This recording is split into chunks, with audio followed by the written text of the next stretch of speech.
For many managers, end of year is when you're asked to review the performance of your team members. And while there are many great reasons to reject the idea of an annual review in favor of regular performance feedback throughout the year, at some point, a manager has to decide how to allocate increases in compensation. On one hand, it's tempting to say, we don't evaluate individual performance. The team succeeds or fails together. And there's some value in that kind of thinking, especially when a focus on performance metrics that are easy to measure tends to distract people from the valuable behaviors that don't have metrics.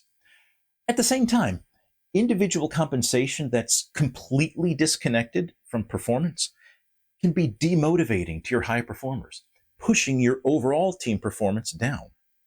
To find a good balance across everything that's important for long-term success, a Gallup study suggests evaluating 3 different dimensions of performance. First, individual achievement. Second, collaboration with team members. And third, customer value.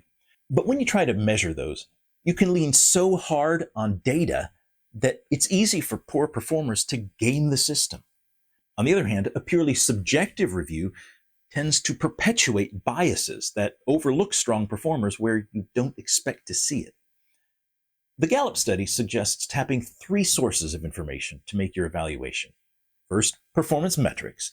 Don't be completely data-driven, but at least let your decisions be data-informed. Second, subjective observations. But don't rely just on your own observations. Actively solicit the input of team members, colleagues, and customers, whether internal or external. And third, individualized goals. Considering each person's individual strengths and responsibilities, work together to set distinct growth goals and measure their progress. By deliberately broadening your types of evaluation and your sources of input, you can make informed compensation decisions that balance individual performance and contribution to overall team success.